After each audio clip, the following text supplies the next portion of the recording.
जय हिंद दोस्तों, स्वागत है आपका हमारे इस यूट्यूब चैनल पे। तो जैसे कि आप लोग देख रहे होंगे, इस चैनल पे आपको साइंस का लेक्चर लगातार कंटिन्यू अभी मिल रहा होगा क्लास 10th का।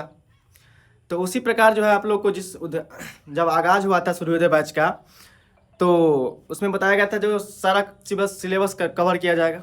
तो आज जो है हम मैथ का लेक्चर लेके आ चुके हैं। आपके सिलेबस का चैप्टर नंबर 5 है, जिसका नाम है समांतर श्रेणी, जिसको इंग्लिश में कहते हैं अर्थमेटिक प्रोग्रेशन।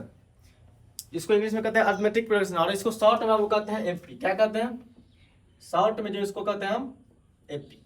क्या कहेंगे शॉर्ट में? इसको एपी कहेंगे। तो क्वेश्चन मेरा सबसे पहले हम लोग एपी कवर करने वाले हैं, इंट्रोडक्शन कवर करेंगे आज के लेक्चर में, बाकी कंटिन्यू कल से करेंगे सेकेंड लेक्चर से। तो एपी जो है आपका, कोई पूछ देगा आप लोगों से, जो बताइए हमको एपी कहते किसको है? समांतर श्रेणी किसको कहते हैं? हालांकि आपके बोर्ड में ऐसे क्वेश्चन, इसी तरह का क्वेश्चन नहीं आएगा, इतना भी बोर्ड का लेवल गिर नहीं गया कि जो आपसे पूछेगा समांतर श्रेणी हम किसको कहेंगे। बस जस्ट समझने के लिए समझ लो। जो पूछ देगा कोई जो समांतर श्रेणी हम किसको कहेंगे, आखिर एपी का जरूरत क्यों हुआ, क्यों लाया गया आपके सिलेबस में एपी, तो इसी सब के बारे में आज हम बताने वाले हैं। चलिए देखते हैं। जो समांतर श्रेणी, तो समांतर श्रेणी हम उसको कहेंगे जो दो संख्याओं की ऐसी सूची जिसमें समांतर श्रेणी संख्याओं कैसे हैं। चलिए लिखते हैं।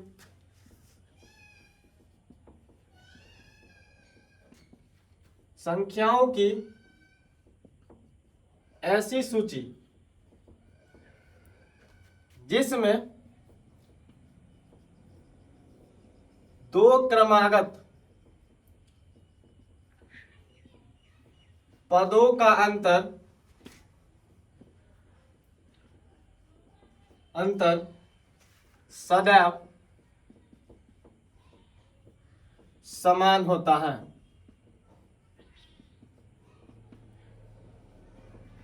चलिए, यानी कि हम लोग समांतर श्रेणी कहेंगे किसको बाबू? पहले तो आप लोगों से अगर पूछ दिया जाए हम समांतर श्रेणी कहेंगे किसको, तो कहेंगे संख्याओं की ऐसी सूची जिसमें दो क्रमागत पदों का अंतर मतलब घटाओ, दो क्रमागत पदों को जो घटा करके अंतर जो होगा उसका सदैव एक समान होगा। कहेगा सर कैसे? चलिए देखते हैं। जैसे इसका जैसे आ जाएगा बाबू, मान लो 2, 4, 6, 8, 10। तो अभी तो इसका अंतर देखिए, निकालिए। 4 में से 2 घटाएंगे तो 2 आएगा, 6 में से 4 घटाएंगे 2 आएगा, 8 में से 6 घटाएंगे 2 आएगा, 8 में से 10 में से 2 घटाएंगे 8 घटाएंगे तो 2 आएगा। यानी देख रहे हैं आप, इसका जो अंतर है हमेशा एक समान आ रहा है। यानी यहाँ भी 2 है, यहाँ भी 2 है, यहाँ भी 2, यहाँ भी 2, 2 ही 2 आ रहा है। अब सर कैसे आ रहा है हम आगे पढ़ेंगे। ठीक, कैसे घटाए सर? आप पीछे से ही क्यों घटाए, आगे से क्यों नहीं घटाए, ये हम आगे पढ़ने वाले हैं। तो आप लोगों से पूछ दिया जाएगा जो एपी कहते किसको है, तो संख्याओं की ऐसी सूची जिसमें दो क्रमागत पदों का अंतर सदैव एक हो, सॉरी सदैव समान हो। क्या हो? सदैव समान, उसको क्या कहेंगे? एपी कहेंगे। ठीक, जैसे कोई पूछ देगा तो 2, 4, 6, 8, 10, और उसको समझा देना, देखो इसका अंतर 2 है, 4 में से 2 गया। अभी कैसे हम पीछे से आगे क्यों घटाए, आगे से पीछे क्यों घटाए, ये आगे पढ़ने वाले। ठीक ना, चलिए आगे देखिए। अब क्वेश्चन ये आता है कि आखिर क्या जरूरत पड़ी जो हमारे सिलेबस में एपी जो है आपके सिलेबस से, यानी जितना पीछे जितना भी पढ़े होंगे 9 तक, सबसे भिन्न है, नया आपके सिलेबस में ऐड किया हुआ है। यानी कि इससे पहले आप लोग एपी नहीं देखे होंगे, 9 तक तो हमको शायद नहीं आइडिया है जो एपी है। ऐसी क्या आवश्यकता पड़ी जो आप लोग को एपी लाना पड़ा हमारे गणितज्ञों को आपके सिलेबस में? तो देखिए, एपी जो है बहुत सारे कारणों से आया। जब जो है हमारे गणितज्ञों को कुछ कठिनाइयाँ होने लगी, बहुत सारा समय लगने लगा कुछ निकालने में, किसी चीज़ का जोड़ने घटाने में, तब जाकर के कुछ आइडिया लिया और गणितज्ञों ने एपी का खोज किया। तो वही कैसे कैसे किया मान लीजिए हम समझते हैं। ठीक ना, देखिए हम समझते हैं, ध्यान दीजिएगा आप लोग। यहाँ पे देखिए, यहाँ जो है थोड़ा फनी में मिल जाएंगे आप लोग, उसके लिए कोई दिक्कत नहीं, हंसी मजाक करके पढ़िए और मस्त पढ़ के अच्छा से अच्छा नंबर लाना है बोर्ड में, ठीक ना। देखिए एपी, मान लीजिए आप जो है कभी नानी के यहाँ गए, किसके यहाँ गए, नानी गांव गए। कौन सा गांव गए आप कभी, नानी गांव सब जाता है, ऑब्वियसली हम भी जाते थे जब छोटे थे, अब तो बड़े हो गए तो कम जाते हैं। नानी गांव गए आप लोग, ठीक। जब नानी गांव से या दीदी या मौसी फुआ कहीं भी जाते हैं तो क्या करती है, जब आप आने लगते हैं तो नानी का पैर छूते हैं, या मामी का पैर छूते हैं, या नाना का पैर छूते हैं, तो सब क्या करता है ना, मान लो नानी जो है पैर छुए तो 100 रुपया दिया आते तभी। कितना रुपया दिया हमको, 100 रुपया। कितना रुपया दिया आके, 100 रुपया। नानी कितना रुपया दिया, ये नानी दिया हमको 100 रुपया, ठीक। नानी ने कितना रुपया दिया, 100 रुपया। अब उस पैसा को हम नानी क्या बोलती है, जो बुआ का तो जो जाओ कहीं पे खा पी लेना कुछ रास्ता में। लेकिन हम लोग जो है उस पैसा को मान लो हम खाए नहीं, ठीक। उस पैसा को हम नहीं खाए, हम लेके पैसा को घर पे आ गए। घर पे आए पैसा लेके, एक मस्त बैंक खरीदे। बैंक जानते हैं आप लोग, इसमें पैसा को लिया के रखते हैं, पैसा क्या रखते हैं, को लिया के पैसा रखते हैं, पैसा, ठीक। मिट्टी का जो आता है जिसको आप बोलते हैं, क्या बोलते हैं, स्विगी बैंक, पिगी बैंक, जो भी बोलते होंगे। तो इसमें क्या किया, हम 100 रुपया को लाए, मम्मी को हम गए बाजार से, मार्केट से, और इसमें एक लाए बैंक खरीद करके, उसमें 100 रुपया डाल दिए। क्या किए हुआ, जो इसमें हम क्या किए, 100 रुपया डाल दिए। समझ रहे हैं आप लोग। नानी गाँव गए, नानी ने हमको 100 रुपया दिया, तब घर अपने घर आने लगे तो उस पैसा को हम न खर्च न करके क्या किए, एक बैंक खरीदे, उसमें डाल दिए। मिट्टी का एक बर्तन का बैंक खरीदे, उसमें क्या किया, 100 रुपया को डाल दिए। अब हम प्लान बनाए, जो मम्मी को बोलेंगे, मम्मी हम डेली स्कूल तभी जाएंगे जब आप हमको 10-10 रुपया डेली दीजिएगा। क्या बोले हम, जो मम्मी को बोले, जो मम्मी हमको आप 10-10 रुपया करके डेली दीजिएगा, तब भी हम क्या करेंगे, स्कूल पढ़ने जाएंगे, ठीक। तो 10-10 रुपया करके मम्मी को बोले, जब मम्मी बोली ठीक है तुम जाएगा ना तो हम देंगे 10 रुपया, तो मम्मी से क्या किया, हम 10-10 रुपया करके डेली लेने लगे। पहला दिन गए स्कूल तो 10 रुपया ले लिए, फिर उससे अगला दिन गए तो 10 रुपया ले लिए, फिर उससे अगला दिन गए तो 10 रुपया ले लिए। और उस पैसा को हम खर्च नहीं करते थे, हर सब पैसा को बैंक में डालते गए। उस मिट्टी के बर्तन में जो बैंक खरीदे थे मार्केट से, उसमें डालते गए। वो पैसा क्या हुआ, मेरा सेव होता गया ना। इसी तरह करते करते करते मान लो हम 1 साल तक जमा किए। कितना साल तक, 1 साल तक पैसा जमा किए।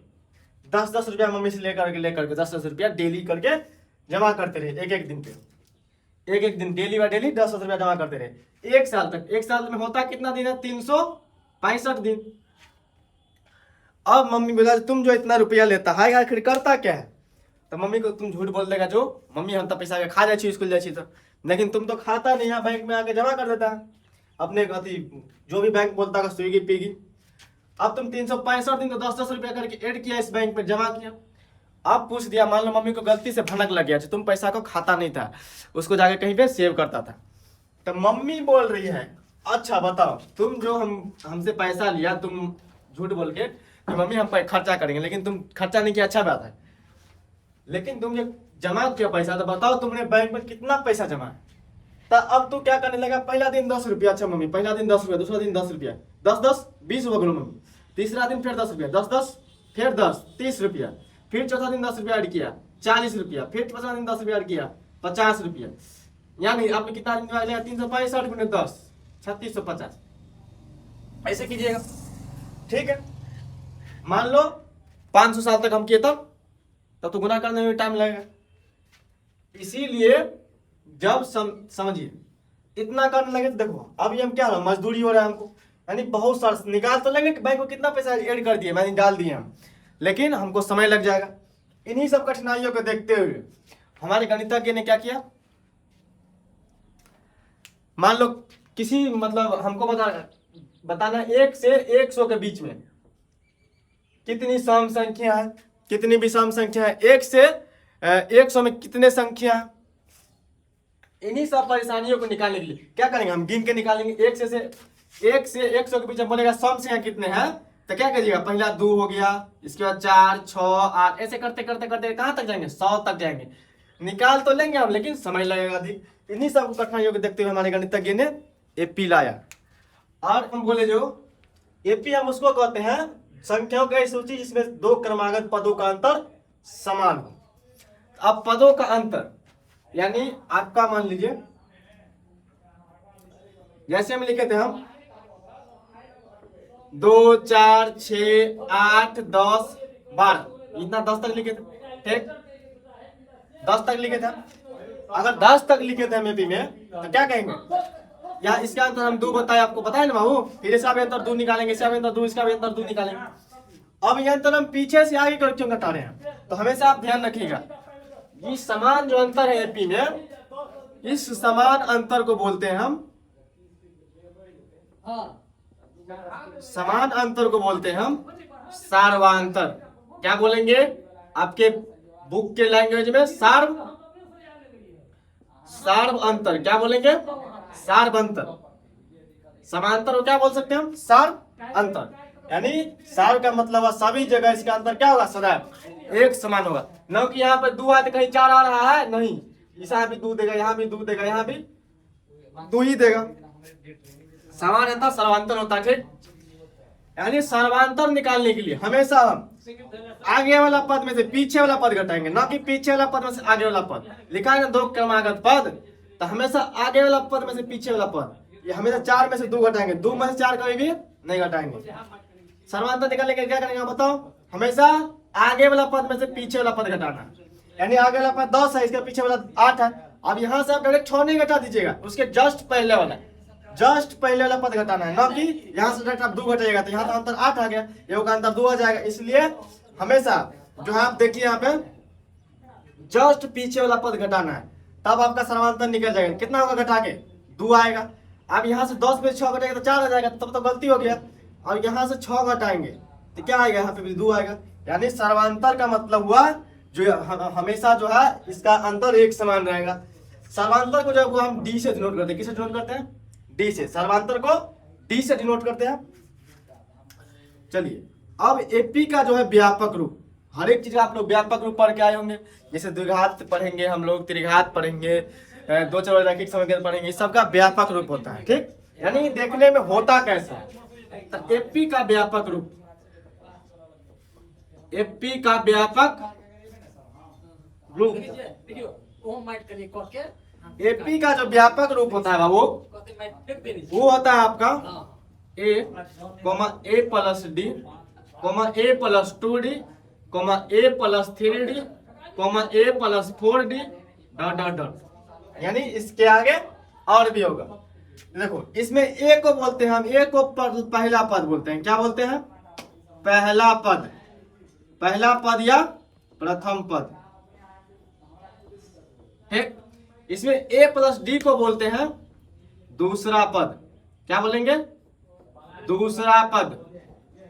ए प्लस 2d को बोलेंगे तीसरा पद, ए प्लस 3d को चौथा पद, ए प्लस 4d को पांचवा पद। इसी तरह करके छठा पद, सातवां पद, आठवां पद। यानी ये हो गया इसका व्यापक रूप। इस तरह करके लिख सकते हैं इसको, ठीक ना। अब देखिए, अब जो है मान लीजिए इसको हम a1, a plus D, A plus 2d, A plus 3d, A plus 4d कर दे, ठीक। या नहीं तो पहला पद को हम a1 बोल सकते हैं, दूसरा पद को a2 बोल सकते हैं, तीसरा पद को a3 बोल सकते हैं, चौथा पद को a4 बोल सकते हैं, डॉट डॉट डॉट।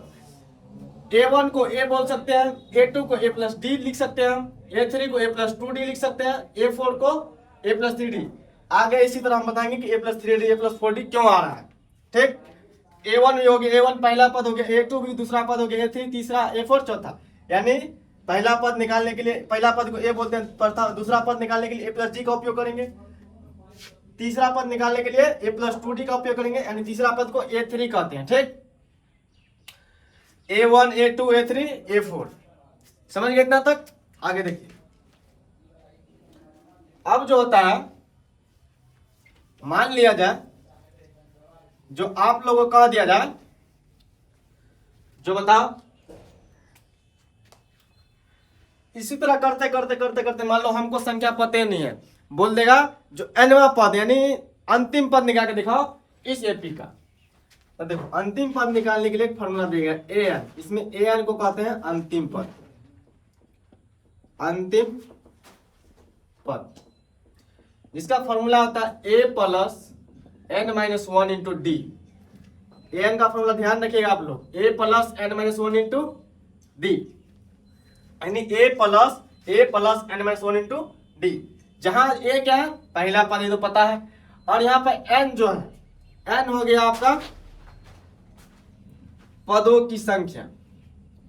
पदों की संख्या n क्या हो गया यहाँ पे, पदों की संख्या। और d तो जानती है, d सार्वधातुक हो गया, आप लोग लिखा है इससे पहले d क्या है, सार्वधातुक है। तो n हो गया पदों की संख्या, ठीक। और यहाँ पर कुछ और लिख देते हैं, उसको ध्यान रखिएगा। इसके बाद अगला टॉपिक हम पढ़ेंगे, अगला चीज पढ़ेंगे नेक्स्ट लेक्चर में। l को भी हम l कहते हैं, l से डिनोट करते हैं अंतिम पद को। l को क्या कहते हैं, अंतिम पद। an को एक और चीज कहते हैं, व्यापक पद।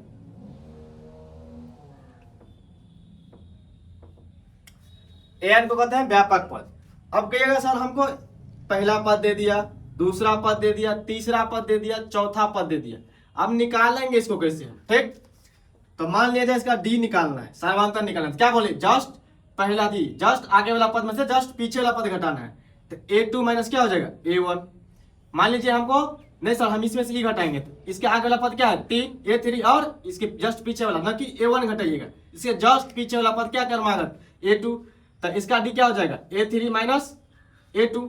इसी प्रकार से हम निकालेंगे, ठीक। अब a2 का फॉर्मूला बताएं आपको, a2 क्या लिख सकते हैं, a प्लस डी लिख सकते हैं। यहाँ पर जो n है, n का मान 2 है। कहिएगा सर तो इसको डिटेल में हम आगे पढ़ेंगे, ठीक। या बता देते हैं, देखो a2 यानी यहाँ पे n का जो मान है आपका 2 है। तो an का फॉर्मूला आप लोगों को क्या बताया हम, a plus n minus 1 into D. तो a का मान तो a रहेगा, देखो a का मान तो यहाँ पे a ही दिया है, तो a प्लस n का मान 2 है माइनस 1 इंटू डी।